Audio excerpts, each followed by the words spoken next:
未訂閱我嘅朋友，快啲撳訂閱啦，同埋記得撳埋個小叮當喎，咁你就唔會錯過我每次出嘅新片啦。大家會唔會好似我咁，放工嗰刻就零舍肚餓，好想吉串街頭嘅魚肉燒賣，但係而家有疫情喎，要除罩食燒賣又好似唔係幾想。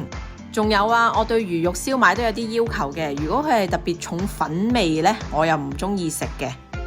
既然係咁，不如自己喺屋企整啦。對我嚟講，好味嘅魚肉燒賣一定要係少粉、多魚肉同埋多魚香嘅，仲要係食落去彈牙而唔黐口嘅。而家呢，我講到好似好有要求咁，但係其實我想話俾大家知呢，要整係非常之容易嘅，絕對唔會係你哋諗嘅咁複雜。大家可以望下所需要嘅材料先啦。好，咁我哋呢要將買返嚟嘅龍脷柳解凍啦，洗乾淨，擎乾水分，最後再用廚房紙吸乾晒啲水分嘅。做完晒呢啲工序，我哋量出嚟嘅龍脷柳，我哋係需要600克嘅。跟住我哋將龍脷柳開邊啦，然之後將佢切成細塊嘅。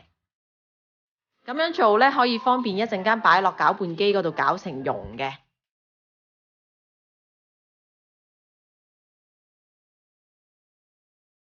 我哋預備攪拌機啦，然之後將頭先切好咗嘅龍脷柳擺入去攪拌機裏邊，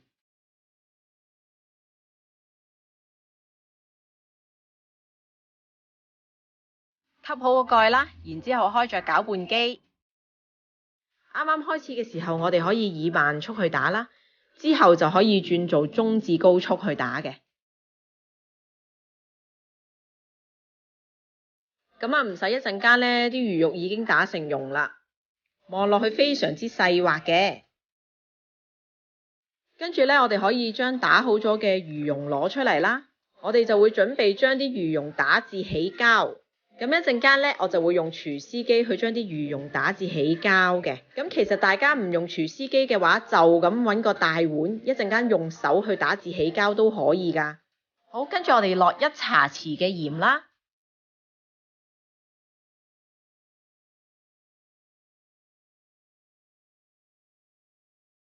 跟住就將佢起膠咯。如果你係用廚師機嘅話，就將佢開到最高速啦，將佢打到起膠啦。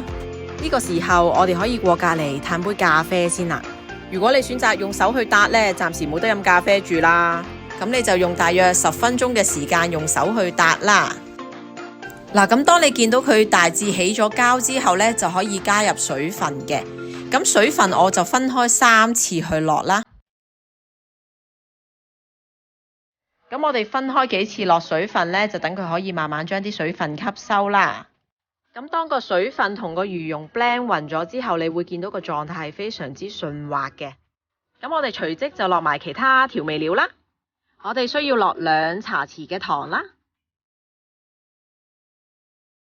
，1茶匙嘅魚露，2茶匙嘅大地魚粉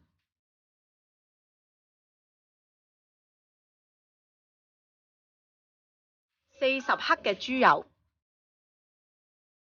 少少胡椒粉去辟一辟佢個腥味嘅。然後我哋分2至3次加入木薯粉。我哋只需要將個木薯粉同埋個魚蓉完全混合就可以㗎啦。咁我由最開頭切龍脷柳去到而家呢一個部分啦，咁都係用咗大約25分鐘嘅時間啫。所以大家係咪都想象得到要整呢個魚肉燒賣係幾咁容易 handle 呢？魚肉就已經準備好啦。燒賣皮你可以選擇自己整，或者去買啲現成嘅皮返嚟啦。咁我就為咗方便，就直接買咗啲現成嘅燒賣皮返嚟啦。咁呢個燒賣皮就直徑大約係7 cm 鬆啲嘅。咁我包咗啲魚肉餡落去呢，嚿燒賣都幾大嚿下㗎。咁啊，呢個食譜嘅話，大約可以整到28至到30粒燒賣啦。大家可以因翻。我呢之前分享過點樣去整豬肉香菇燒賣。我記得嗰陣時好多網友都有問我啊，啲燒賣皮喺邊度買嘅呢？咁我估今次大家都會問㗎啦，啲燒賣皮喺邊度買嘅呢？咁我本人就係喺近旺角街市嗰度有條叫廣東道嘅，有間叫做新力麵廠嘅鋪頭。咁佢就專賣腸粉啊、米線啊、雲吞皮、餃子皮之類咁樣嘅鋪頭嚟嘅。咁如果有其他朋友仔係知道喺香港邊一啲地方仲有燒賣皮賣嘅話呢，咁都歡迎你哋喺我呢段影片下低留一留言啦。咁等有需要嘅網友亦都可以去買得到。預熱蒸爐啦，將包好嘅燒賣入爐以100度蒸10分鐘。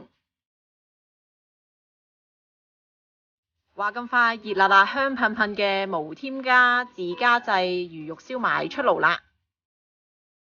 如果你係鍾意食重魚肉味而又彈牙嘅燒賣，你一定要試下啦！作為一個魚肉燒賣控，你點可以唔加甜豉油同埋辣椒油啊？希望你鍾意我嘅分享啦！如果你鍾意我嘅 video， 記得俾個 like 我，同埋記得訂閱我嘅頻道啊！下次見，拜拜！